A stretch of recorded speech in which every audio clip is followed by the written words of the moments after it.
اگر به شما بلیت سمالیات در کار باشه مرحمت با واتساپ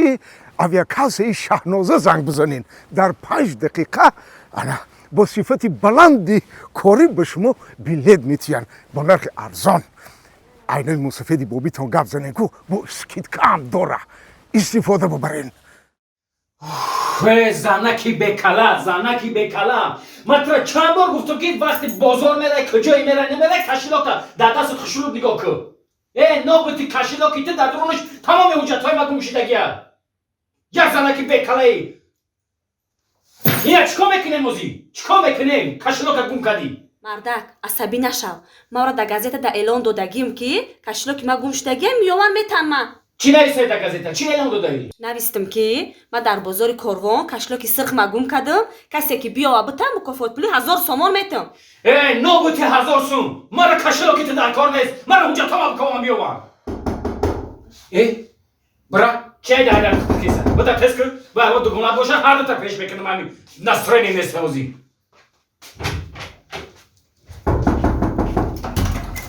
السلام علیکم کی؟ تو بر سلام نمیدونم ببخشید شما کشلو گم کردگی نیسته؟ آها یافته نکه جان گم کردگیم یافته شکر نه افته تا نیاتی چی به آمدی آخی؟ ما گفتم که پیشکی آوانس شما دادید با من رفتم میکفتم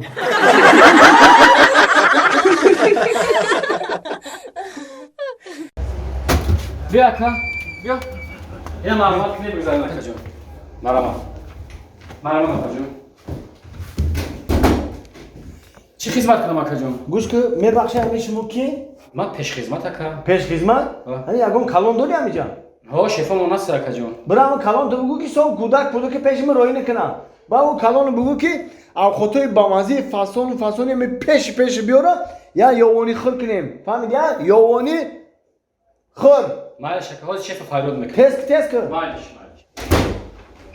دیدی ها جو من همین دایران یولی مرن نمیشناسم مکیم سو گودو که چودو که بسیار میار پیش من روی کردیم ها بچه ما هم پدرکه نیستیم اخی هم خینه رئیس رئیس لباین یاد کلینت اومده این اون درونی کابینه دار خب میگه کلانتر تو فایرود که میگه او خود بیار یا اونی خیر کنه میگه چی کنه میگن من نفهمیدم شا یا میرفتی میدی ما را فایرود آه ما عندش میره میبینیم هیچ گامی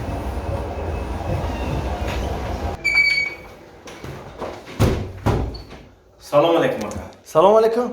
ما کلانی همی آشخانه نکردیم فایرود کردیم تیجه بخیره کلانی آشخانه ها؟ باید کجان همین سو کودک پیش ما روی نکنه نخ ما یا آدمای افتریتی نی ما رو دنیا میشناسم این خیلی نکنه نخم مایلا همین بالای استولی ما را همین نخریوت کنه همین سالاتای فاسون آخوتای بامازه فانتا ارسیکولا گاریلا ردبول همین یا نخریوت کنه که ده ینگت بکنه با یا آخوت همین بامازه را بیار که همین یا یوانی خرش کنیم قطعی انگاد یا یوانی خر یونی خیر قطعی انگاد همی یوانی خر کنیم کم نیست اکا جان ما در خدمت ما همی یک استاد شما را یک نکریوت خوب میکنیم اکا جان شید اکا جان ما در خدمت تست کنیم یک اکا شما دین اکا جان شما دین ای رحمت رئیس رحمت شما دیدی ها یوانی خرش خیلی بدای رحمت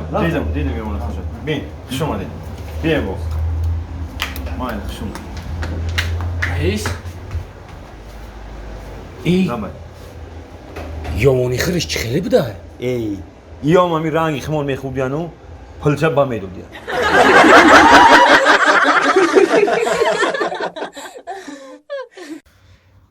این زنک هر ساعتی 8 کار میرفت 12 میگشت این که بر اومده رفته این ساعت 4 شده نیومده را بیه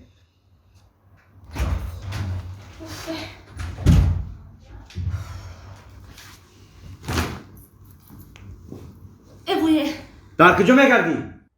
در کجا میگردی میگم ترا این چی خیلی بر اومدن رفتن اومدن ای هر ساعتی 8 کار میرفتی ساعتی 12 در خانه دا بشیدی کو این ساعت 4 شده ای کجا میسی تو ای کجا میسی میگم مردک ای خدی وحدت تا اینمی خونه را کو ما پیاده آمدگیم در ماشینا را من میکنم ماشینا نمیستن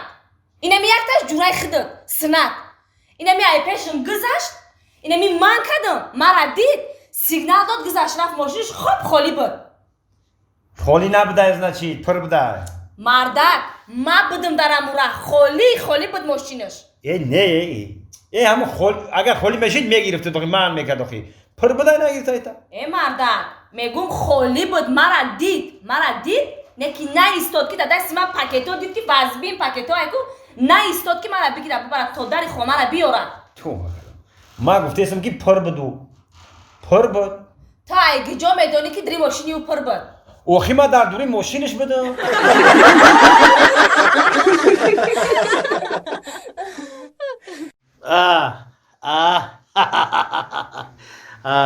اینیه کای خدا رحمتش کند ای گوش کن وای همون ماشینی وای مرسدس چیکار کردیم فروختین نفروختین دیدی من گفتم که میفروشین بعد همون از نوگی همون سودا آورده اینجا با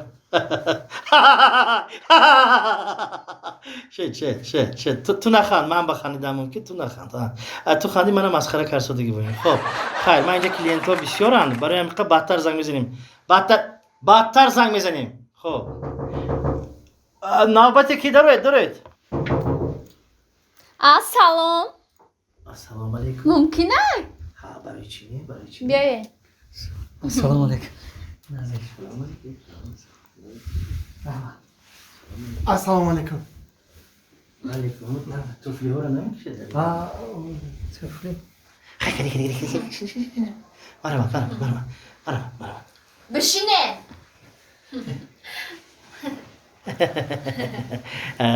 از این گوشه تا وای گوشه شهر و ولایت رو میشناسند خیلی مردم با ما کمتر دشواریاش به یاردم میکنیم سبب میشیم اسم شریفشون رخشانه بای شانه گفتی؟ شانه رخشانه بسیار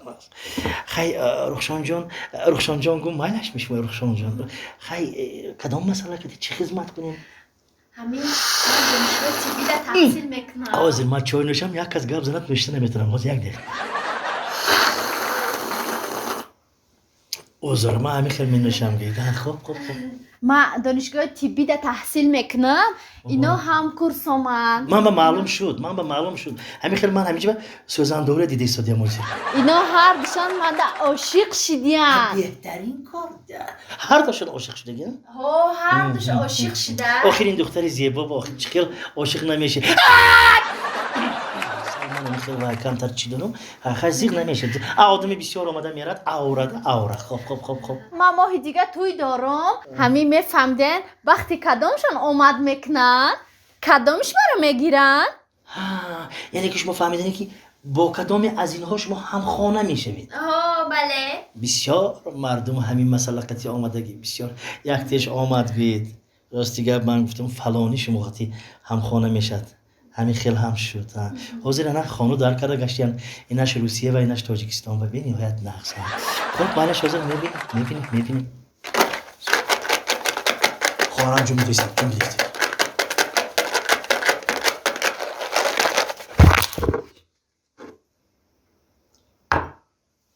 کاری سعدی آمد میکند سعدی مرا میگیرن نه شما یه دل شاد میگیرد سعدی جان زندگیت به موفقیت بچه